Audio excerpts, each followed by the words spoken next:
2. 천국에 대한 나의 간증. 질문 1. 여러분은 천국과 지옥이 있다는 것을 믿는가?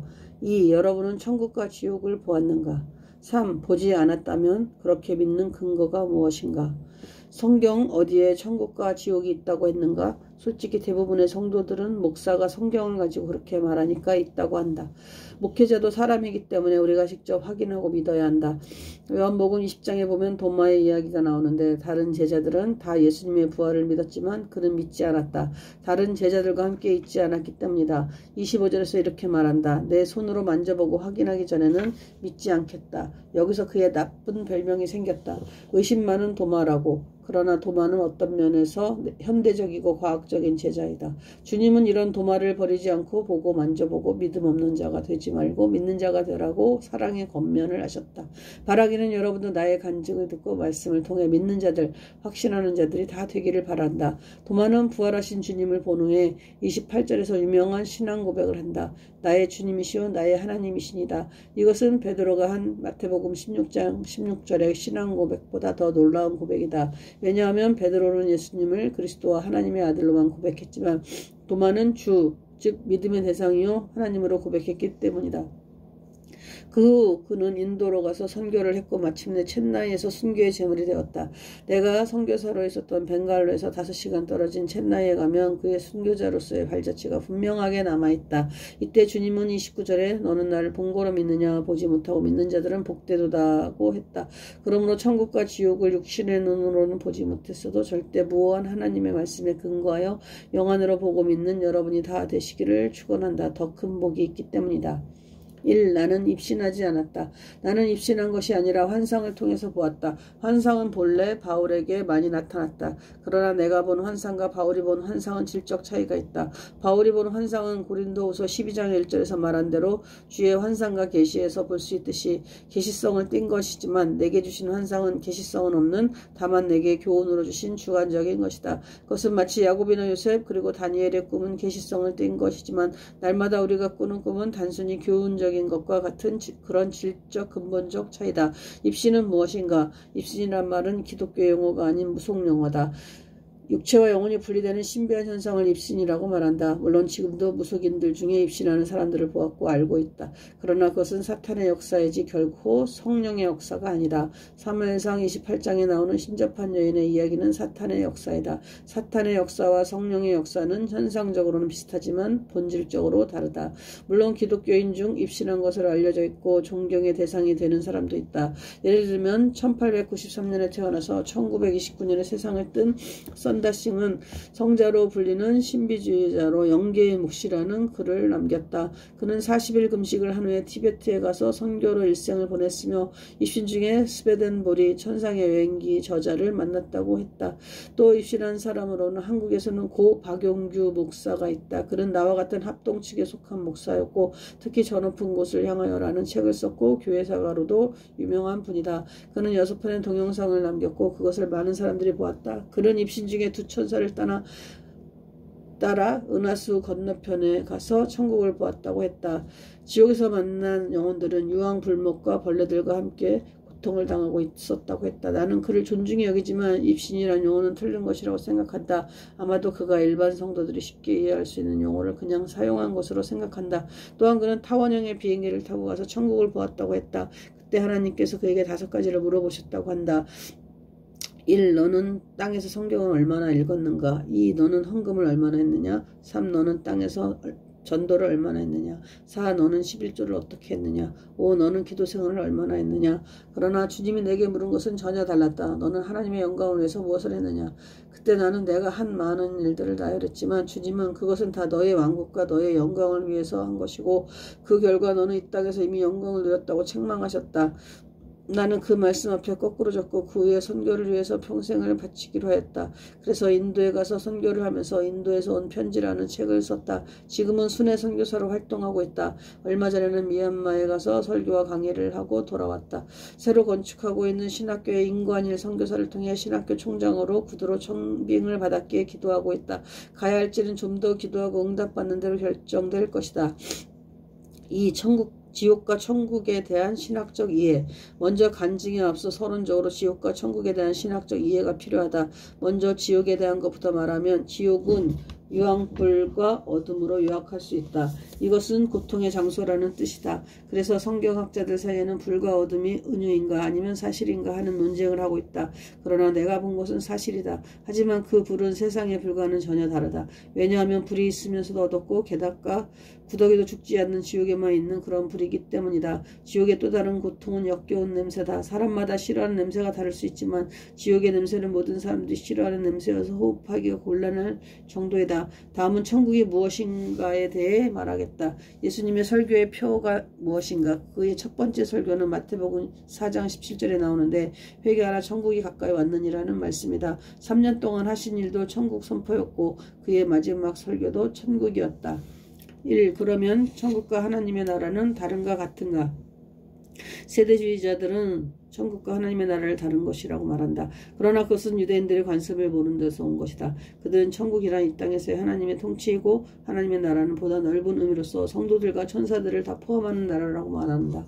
그러나 사실 이 둘은 같다. 다만 마태복음은 유대인을 위한 복음서이기 때문에 유대인이 싫어하는 하나님의 이름 대신 하늘이란 간접 표현을 사용한 것이다. 그러나 마가복음은 로마인들을 위한 복음서여 누가복음은 헬라인들 즉 이방인들을 위한 복음서이기 때문에 천국이란 말 대신 직접 표현인 하나님의 나라라는 말을 사용했다. 그래서 마가복음 1장 15절에 때가 찼고 하나님의 나라가 가까이 왔으니 회개하고 복음을 믿으라고 했다. 2. 하나님의 나라는 이미 왔는가 아직 오지 않았는가? 또 예수 믿으면 바로 구원받는가 아니면 죽은 후에 받는가? 대답은 천국은 이미 왔고 또 앞으로 올 것이다. 믿으면 바로 구원받고 또 미래에 완성되어 받을 것이다. 성경에 보면 믿을 때 구원은 얼레디 즉 이미 왔다고 했다. 에베소서 2장 5절에 너희는 이미 은혜로 구원을 받은 것이라고 했다. 요한복음 6장 47절에도 믿는 자는 영생을 가졌느니라고 함으로써 이미 구원이 성취되었다고 분명히 말씀하고 있다. 그러나 다른 곳에서는 정반대로 말씀하고 있다. 난 옛 로마서 13장 11절에 너희가 이 시기를 알거니와 자다가 깰 때가 벌써 되었나니 이는 이제 우리의 구원이 처음 믿을 때보다 가까웠음이라고 했고 디모데전서 6장 12절은 영생을 취하라고 했는데 그것은 아직 소유하지 않은 것으로 보고 있기 때문이다. 이것이 바울 신학의 핵심 내용이다. 다시 말하면 구원은 믿는 즉시 임하나 그 완성은 미래에 이루어질 것이라는 뜻이다. 3. 다음은 천국의 본질에 대해서 말하고자 한다. 천국은 무엇인가? 첫째, 가장 좁은 의미에서는 예수님이 천국이다. 둘째, 하나님의 통치가 천국이다. 누가복음 22장 29절에 나라, 즉 제자들에게 주시리라고 한 하나님의 나라는 하나님의 통치권을 말한다. 천년왕국이 바로 약속하신 나라이다. 천년왕국은 세 가지 설, 즉 무천년설, 전천년설, 후천년설이 있으나 그 논쟁은 학자들에게 맡기고 우리는 그것이 문자적이든 상징적이든 성경대로 천년왕국이 있다는 것만 확실히 믿으면 된다. 셋째, 완성된 하나님의 나라가 있다. 그것은 하나님의 통치, 천국 백성, 영토로서의 천국, 이 세 가지가 완성되는 곳, 즉 바울이 말한 3층 천, 셋째 하늘이다. 요한계시록 21장에 나오는 새 하늘과 새 땅을 말한 종말론적으로 임하는 나라이다. 이것이 내가 본 궁극적 종말론적 의미의 천국이다. 여기서 나는 아주 중요한 것을 지난번 내가 본 지옥과 천국이라는 글에서 간과한 것을 고백한다. 그것은 요한복음 14장 2, 3절에서 주님이 말씀하신 내용이다. 내 아버지 집에 거할 곳이 많도다는 것과 나 있는 곳에 너희도 있게 하리라고 하신 말씀이다. 사실 나는 이 대저택을 보면서도 그것이 뜻하는 바를 미처 깨닫지 못하였다. 그것은 그냥 대저택이 아니라 궁전이라는 말이 더 적합하다. 내가 벨기에에서 본 궁전과 비슷하지만 그것은 이해를 위한 나의 설명을 위한 표현일 뿐 이 세상의 어느 것과도 비교할 수 없다는 말이 더 정확한 표현이다. 꽃과 나무들이 주변에 가득한데 놀라운 것은 세상에서 본 것과는 전혀 다르다는 점이었다. 그때 천사는 내가 거할 곳을 보여주었다. 구조는 아주 단순했다. 세상에서처럼 많은 가구가 있는 것은 아니었다. 나는 좀 의아해서 그 이유를 물었다. 천사는 여기서는 세상에처럼 그렇게 많은 것이 필요하지 않기 때문이라고 설명했다. 사실 세상에서는 우리가 불완전한 존재이기 때문에 필요한 것이 많지만 영체를 가진 존재, 천사와 같은 존재가 되기 때문에 천국에서는 세상에서처럼 그런 것들이 필요 없다는 것이다. 세상보다 더 단순하지만 그럼에도 불구하고 부적합이 전혀 없는 곳이다. 천국에는 결혼도 없고 세상에서의 가정과는 다른 형태의 거주지라는 점이 특징이었다. 모두가 면류관을 쓰고 있었는데 그 면류관은 생명의 면류관이라고도 하고 의의 면류관이라고도 부른다. 그것은 성도들이 받는 보상을 뜻하는 것으로 모두가 다 하나님의 은혜라고 하면서 되돌려주고 있었다. 천국에서 가장 중요한 것은 안식의 개념이다. 세상에서처럼 피곤이란 게 없다. 물론 질병이나 아픔도 없다. 천국에서의 안식은 죄에서의 완전한 자유이며 슬픔과 죽음에서의 자유를 의미한다. 천국에서 가장 많은 일은 찬양하는 것인데 모두가 하나님을 찬양하고 삼위일체 하나님께 경배하는 일이 중심이었다. 마치 천사의 생활처럼 이 세상의 삶의 스타일과는 너무도 다른 것이 특징이었다. 날개도 없는데 가고 싶은 곳은 그냥 마음만 먹으면 날아갈 수 있고 많은 사람들이 서로 만나서 자유롭게 교제하며 대화할 수 있었다. 천국에서의 주식은 호수와 길가에 있는 절기와 달마다 다르게 열리는 과일과 열매들이지만 천국에서는 영체를 가진 존재들이기 때문에 먹지 않아도 배고프지 않는 것이 특징이었다. 천국의 또 다른 특징은 주님과 함께 보좌에 앉는 영광이다. 그것은 천년 동안 통치하는 천년왕국의 영광이다. 사실 영광이란 세상에서는 하나님께만 속한 것인데 그것을 천국에서는 우리 성도들에게도 나누어 주는 것이다. 요컨대 천국에서의 생활은 성경에서 결혼식과 왕이 즉위식에 비유하고 있는 것처럼 세상의 그 무엇으로도 비교가 되지 않는 곳이다. 4. 음부와 지옥. 낙원과 천국은 같은가 다른가? 다르면 어떻게 다른가? 인간이 죽은 후에는 순서적으로는 임시처소인 중간상태를 거쳐 천국과 지옥으로 나누어진다. 음부와 낙원은 임시처소이며 지옥과 천국은 영원한 상태이다. 차이점은 두 가지이다. 음부와 낙원은 영혼만 들어가는 곳이며 지옥과 천국은 영육이 함께 거하는 곳이다. 낙원에서는 상급이 없다. 임시처소인 중간 상태는 믿음과 불신으로 나누어지고 지옥은 죄질에 따라 심판의 정도가 다른 곳이요 천국은 공로에 의해 상급에 따라 분류되는 영원한 상태를 의미한다. 낙원은 본래 아담이 거했던 지상 낙원인 에덴 동산이 있었으나 아담과 하와가 선악과를 따먹은 후에는 여기서 쫓겨났고 그룹들과 불칼로 지키게 했다. 그러나 성도들이 가는 낙원은 아담과 하와가 거했던 지상 낙원이 아니라 천상의 낙원으로서 천국에 갈 때까지 영혼들이 거하는 임시처소이다. 낙원과 음부는 어디 있는가? 간단히 말해서 낙원은 천국에 입구했고 음부는 지옥에 입구했다. 그러므로 넓은 의미에서는 낙원과 천국은 같은 곳이지만 좁은 의미에서는 서로 다른 곳이다. 음부와 지옥도 넓은 의미로는 같은 곳이지만 좁은 의미에서는 다르다. 장소적으로나 시간적으로 다르기 때문이다. 낙원과 음부의 공통점은 영혼만 들어가는 곳이라는 점이요 임시로 거하는 중간 상태라는 점이다. 그러나 다른 점이 많다. 낙원에 있는 성도는 산 영혼, 즉 하나님과 교통할 수 있는 완전한 영혼이지만 음부에 있는 영혼은 혼은 완전하지만 영이 죽은 상태, 즉 작동하지 않는 영이다. 그래서 하나님과의 교통을 못한다. 그러나 낙원에 있는 성도들의 영혼은 영이 살아있고 작동하기 때문에 하나님과 계속해서 교통할 수 있다. 그래서 기쁨과 찬송이 항상 넘친다. 여기서 나는 인간의 본질에 대해서 좀 설명을 해야 할 것 같다. 인간은 육체와 영혼의 두 가지로 되어 있다. 그러나 이 영혼은 크게 두 가지 작용을 한다.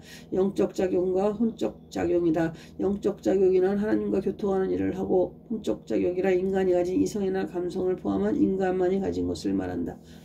그런데 불신자들은 영적으로는 죽은 자들, 즉 혼은 있으나 영적 작용이 중지된 사람들이다. 그래서 하나님과 교통할 수가 없다. 우리가 누가복음의 부자와 나사로 이야기에서 볼 수 있듯이 부자는 음부에 있을 때 자기의 형제들을 생생하게 기억하였다. 다시 말해서 혼적 작용은 그대로 남아있어서 아무런 어려움이 없었다. 그러나 낙원과 음부의 기억에는 차이가 크다. 음부에서는 자기의 태어난 날을 저주하고 자기를 낳은 부모를 원망하고 불평하며 세상에서의 모든 것을 부정적으로만 기억한다. 이를 간다는 말은 불평과 원망의 극단적 상태를 표현한 것이다. 반대로 성도들도 이 세상의 모든 것을 기억하지만 그러나 자기가 태어난 것을 감사하고 부모에게 감사하고 비록 세상에서 고생과 역경이 있었지만 그것을 다 감사하고 하나님께 영광을 돌리는 것이 다르다. 그래서 만나는 사람들마다 서로 할렐루야로 인사하고 감사하고 함께 기뻐하는 것이다. 음부에 있는 영혼들은 악령을 통해 혹은 무당을 통해 산자들과 영혼의 교통이 있으나 그것은 단순히 산자들을 유혹하는 사탄의 수단일 뿐 진정한 교통은 이루어지지 않는다. 반대로 낙원에 있는 성도들의 영혼은 꿈을 통해 때로는 위로의 수단으로 교통하는 경우가 간혹 있다.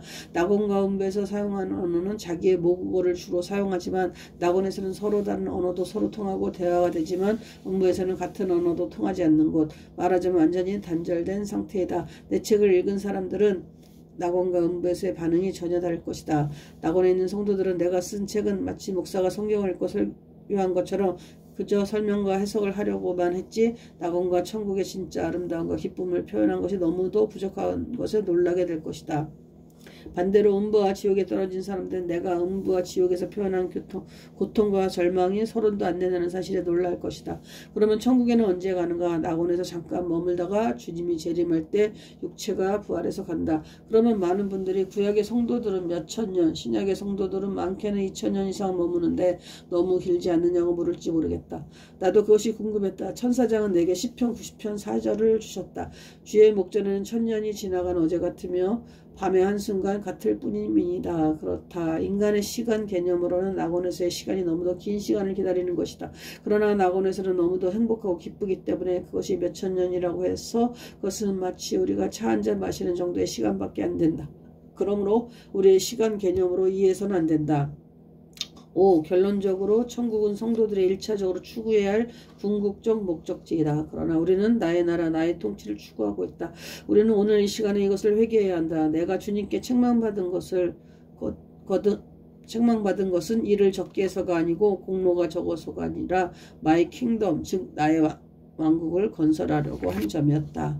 6. 빈야드 운동에 대하여 나는 빈야드가 기독교에 신선한 충격을 준 것에 대해서 인정하지만 그것이 끼친 잘못된 신학적 영향에 대해서는 비판적이다. 빈야드 운동은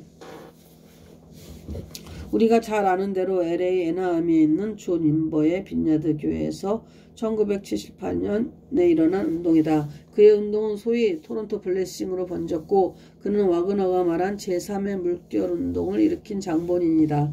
그러면 윈버의 핵심은 무엇인가?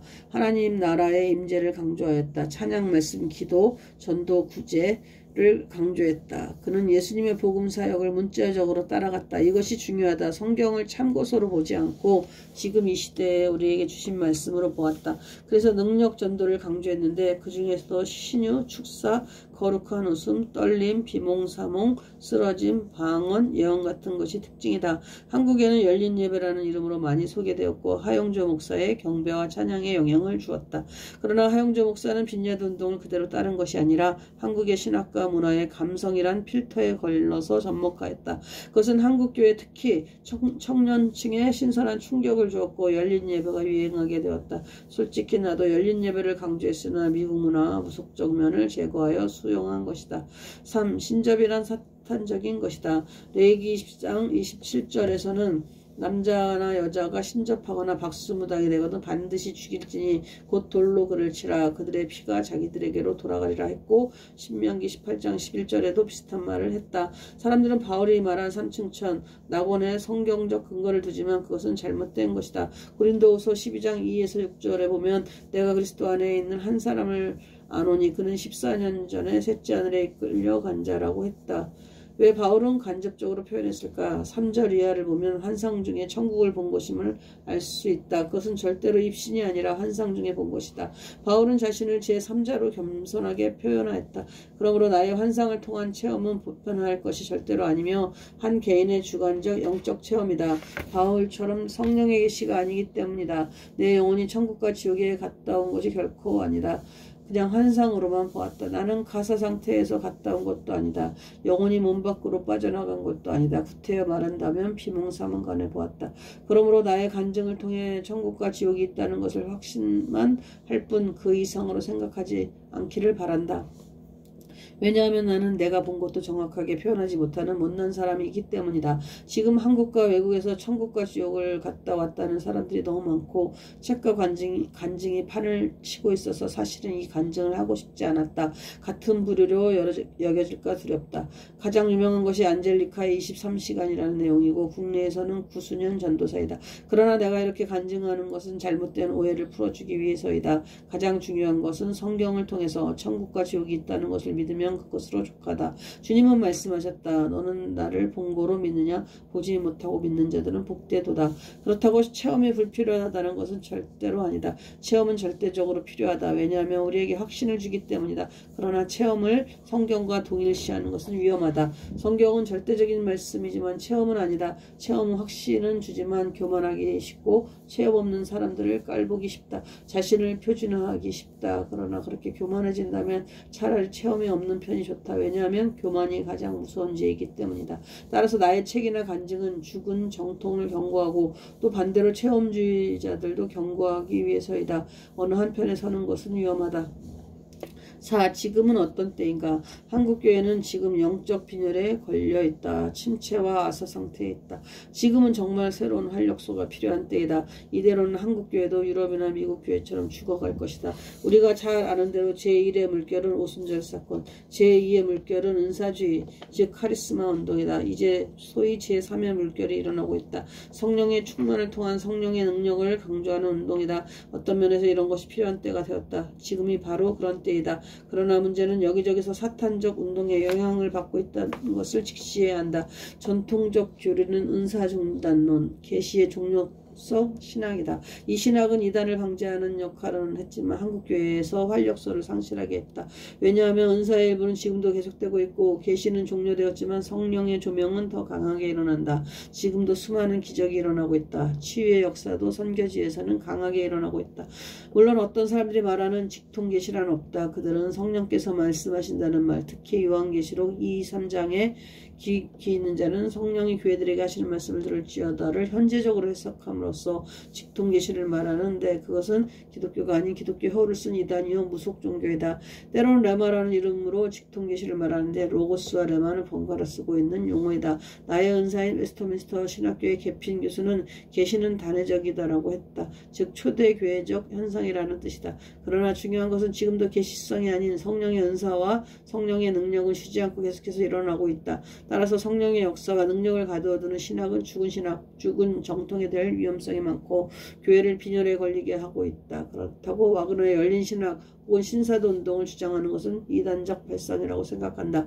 우리는 1940에서 1950년에 일어난 늦은비 운동, 흔히 말하는 근대 오순절주의에 주목할 필요가 있다. 소위 세계 추선 선교회는 위험성이 많지만 분명한 것은 지금 이대로는 안 된다는 점이다. 종교개혁주의자들이 놓은 틀 위에 개혁주의적 입장에서 성령의 능력운동이 일어나 주님의 재림을 준비하는 운동이 되어야 한다. 그래야 한국교회도 살고 한국교회의 순교적 전통과 접목된 성령의 운동을 통해 재림을 준비하는 성령의 추수운동이 될 것이다. 그것은 기도운동에서 시작되어야 하고 말씀의 연구에 뿌리를 두어야 한다. 간증이 중심이 되면 뿌리 없는 나무처럼 교회는 시들어 죽는다. 그런 점에서 나의 간증을 통해 지옥과 천국에 대한 확신만 가지면 된다. 그러나 그렇다고 신사도주의에 빠져서도 안 된다. 신학교에서 이단에 대한 공부를 한다. 무엇 때문인가 이단처럼 되라고 배우는 것이 아니라 그렇게 되지 말하자면 반면교사로 활용하기 위해서이다. 왜 이단들이 무성하는지를 알아야 한다. 그들은 열심히 있다. 많이 연구하고 자신을 희생하고 많은 시간을 투자한다. 기성교회의 잘못된 점을 훤히 알고 있다. 그들은 그것을 자신들의 성장을 위해서 이용하고 있다. 그러므로 우리는 우리의 부끄러운 치부를 자세히 보고 어서 회개해야 한다. 이단이 추구하는 프로그램을 보면 우리의 부족한 면을 볼 수 있다. 이제 주님의 발자국 소리를 듣고 어서 깨어 일어나야 한다. 그리고는 마지막 주자의 사명을 감당해야 한다.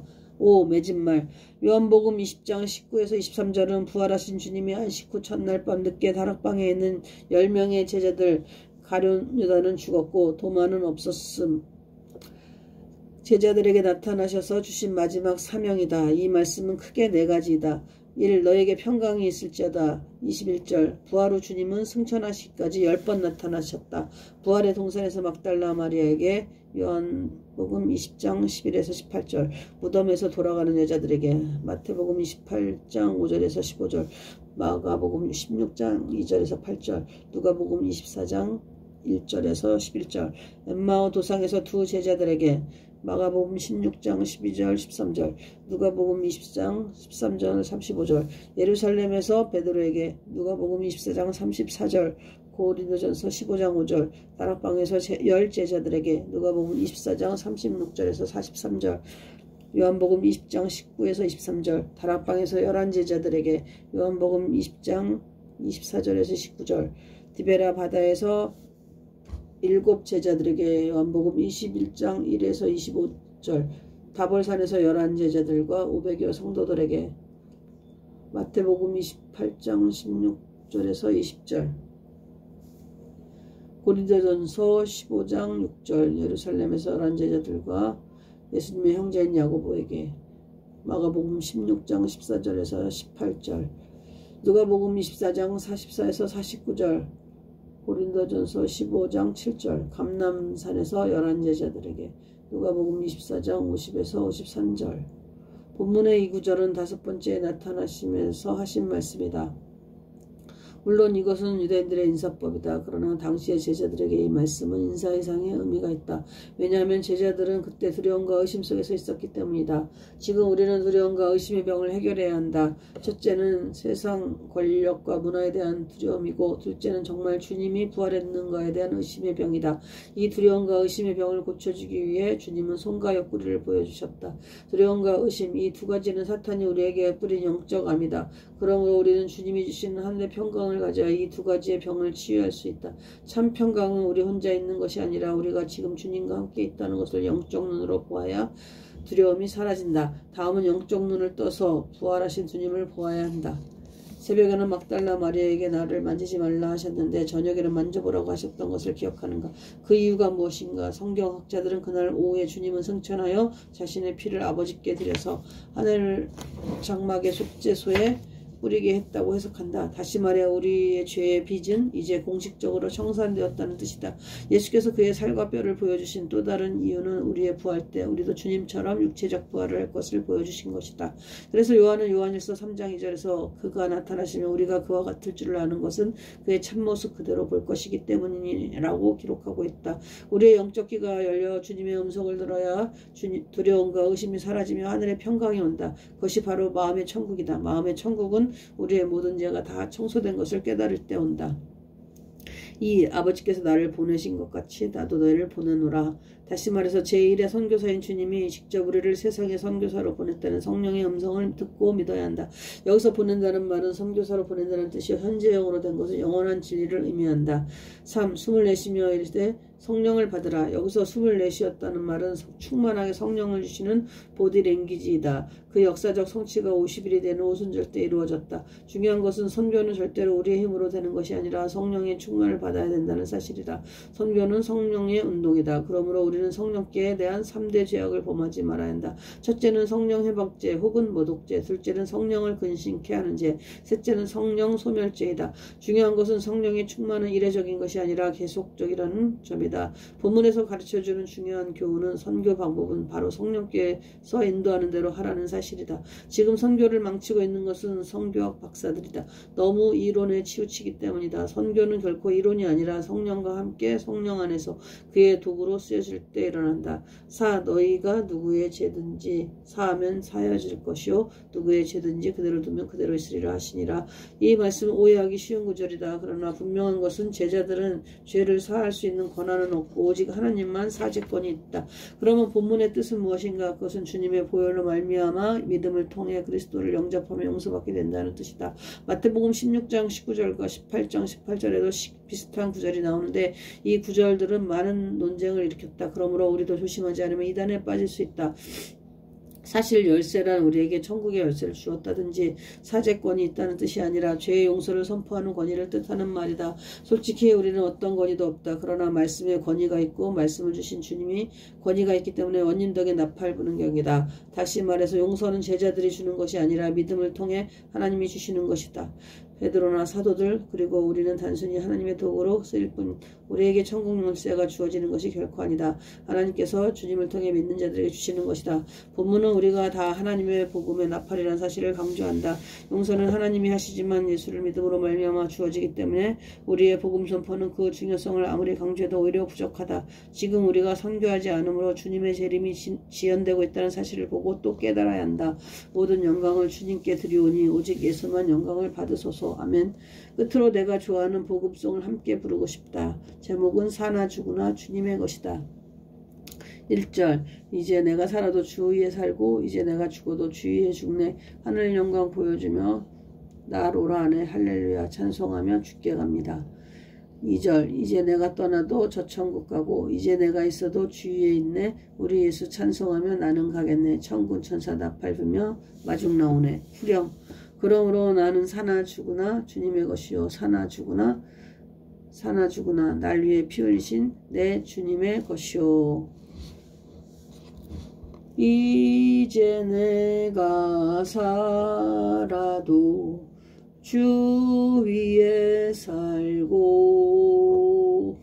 이제 내가 죽어도 주 위에 죽네.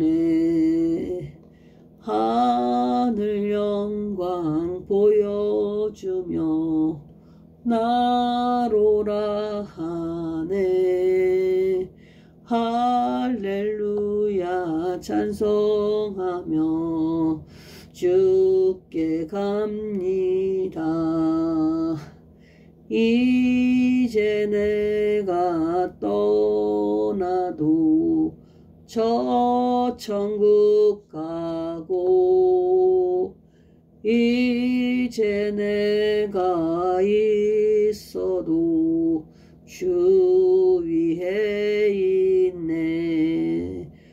우리 예수 찬송하며 나는 가겠네.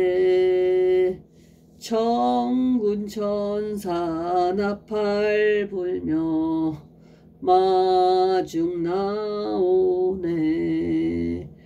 그러므로 나는 사나 죽으나 주님의 것이요. 사나 죽으나 사나 죽으나 날 위해 피 흘리신 내 주님의 것이요. 감사합니다.